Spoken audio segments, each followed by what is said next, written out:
Allahumma salli ala Muhammad ya Rabbi salli alaihi wasallim. Allahumma salli ala Muhammad ya Rabbi salli alaihi wasallim. Allahumma salli ala Muhammad ya Rabbi salli alaihi wasallim. Islam sendiri, hubungan keluarga ini erat dengan sah atau tidak sahnya dalam melaksanakan salah satu ibadah. Kita membicarakan tentang sholat puasa yang mungkin kaitannya tidak ada dengan keluarga, sangkut paut saudara, paman, bibi kita atau encang-encing kita. Tapi ada satu atau dua hukum Islam yang kaitannya dengan keluarga. Yang pertama ialah masalah wali nikah.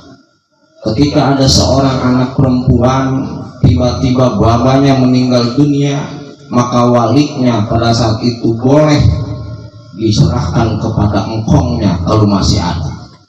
Kalau nggak ada, abang kandungnya. Dan terus bicara tentang keluarga terkait hukum Islam bab munakahat. Apalagi yang digambarkan di dalam Islam terkait keluarga, terkait mawaris atau yang disebut dengan pembagian harta warisan orang tua, kaitannya dengan keluarga. Kakak ada ujuk-ujuk dulu Kong Oming punya tanah banyak, Bu, punya sawah lebar, tiba-tiba dikasih kepada tetangganya yang Kong Oming kagak kenal, kagak mungkin pasti dikasih kepada anaknya, betul? Ya, alhamdulillah. Kalau pengurusan tahu bagian apa lagi gini?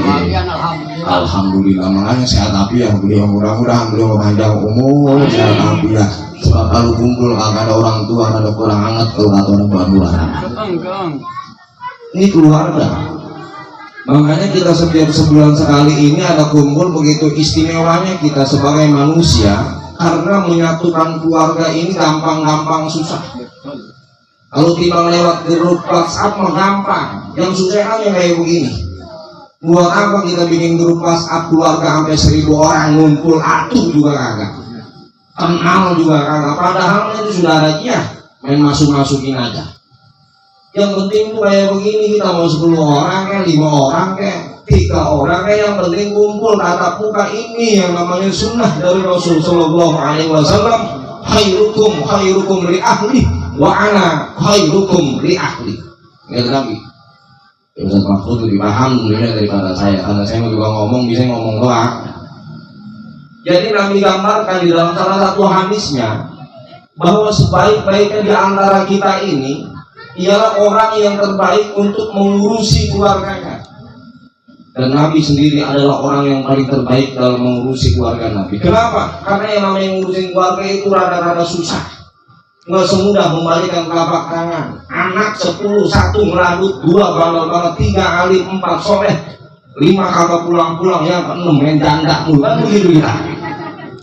Ini namanya keluarga, ada kelebihan, ada kekurangan. Makanya di antara kita harus bersatu. Nggak boleh mandang keluarga yang kaya sebelah doang atau miskin sebelah doang, nggak boleh. Bareng-bareng baru yang disebut dengan keluarga. Punya anak 5, yang 4 kerja di bandara, 1 jadi guru ngaji ustaz, sebulan sekali paling terima bayaran 500.000. Di bandara kan 5.250.000. Makan-makan di rumah Bu Haji Kokom Sonono Cipondo, biar wangan berempat ustaz mahal diajak. Kan ini salah namanya. Makanya keluarga itu adalah bagaimana menggambarkan dalam lingkungan kita ini harmonis, baru keluarga. Nggak bisa kita katakan bahwa keluarga itu hanya satu, nggak bisa. Kita menjadi orang yang hebat di mana-mana, mengaku diri kita orang yang paling sohor, paling hebat, tanpa melibatkan keluarga itu nggak bakal bisa. Karena Nabi sendiri melibatkan keluarga besar Nabi dulu dalam berdakwah. Makanya Islam ini ya'lu wa la yu'la alih. Nabi tidak terlepas dari perannya Sayyidah Aminah, orang tua beliau, dan Sayyid Abdullah serta paman beliau serta seluruh keluarga besar beliau, yang akhirnya beliau berhasil membangun Makkah Al-Mukarramah dan Madinah Al-Munawwarah sebagai peradaban Islam terbesar di dunia. Itu kita gurunya.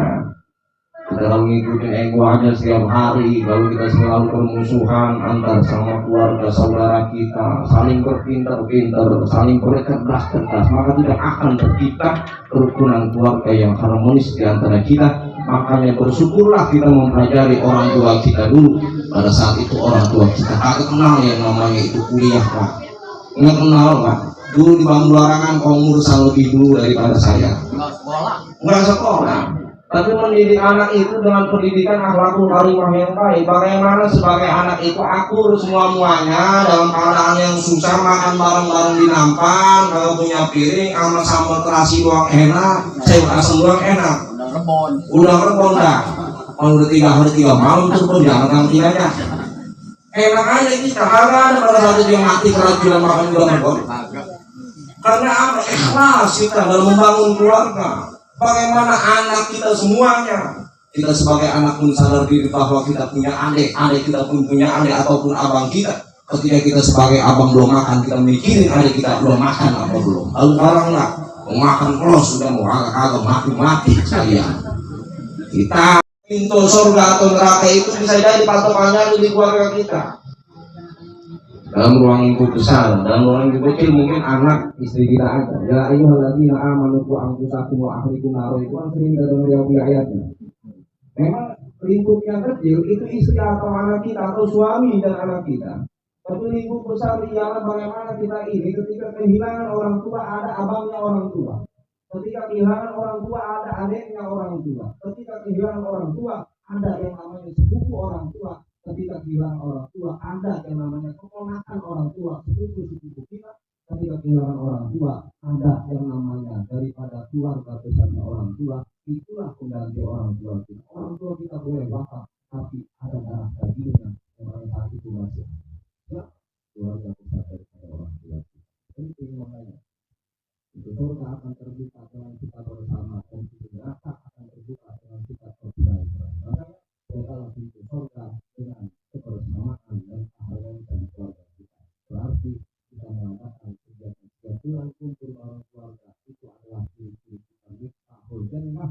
Orang-orang yang bisa melakukan untuk membuka pintu surga. Amin ya rabbal alamin. Di dalam Islam sendiri, Bapak Ibu saudara-saudara sekalian, hubungan keluarga ini sangat erat dengan keberhasilan daripada mempertahankan keimanan dan menjalankan ketakwaan kita pada Allah Subhanahu wa Ta'ala. Artinya bahwa kita sebagai salah satu keluarga yang mempunyai kelebihan ilmu, kita sampaikan kepada keluarga yang lain supaya bisa mempertahankan keimanannya. Tidak lepas dari iman yang telah ditancapkan di dalam diri dan hatinya. Bagaimana nantinya kita akan bisa menggapai surganya Allah Subhanahu wa Ta'ala. Iman kita ini yazidu bi ta'ah di saat kita kumpul bareng keluarga yang alim, yang soleh, iman kita nambah. Tapi di saat kita kumpul sama salah satu keluarga kita yang hobinya memang dia bermaksiat, iman kita kadang turun. Tapi nggak boleh kita salahkan. Kenapa? Karena bareng-bareng kita rapihkan bagaimana yang namanya struktural keluarga. Satu yang berperan dengan yang lainnya bisa berperan dengan yang lainnya lagi menuju apa-apa yang telah kita lakukan kesalahan di hadapan Allah menjadi suatu yang istimewa di hadapan Allah Subhanahu wa Ta'ala. Artinya apa? Ketika ada keluarga kita yang pada saat itu kekurangan dia, dalam langkah-langkah untuk takwa kepada Allah, kita gandeng dia, kita rangkul dia, kita bisiki dia, kita peluk dia, sebagaimana orang tua kita memeluk kita di saat dulu kita kecil, sebagaimana orang tua kita dulu menggendong kita kecil, sebagaimana orang tua kita dulu mendidik kita di waktu kecil, karena tidak ada bekas yang namanya orang tua atau keluarga.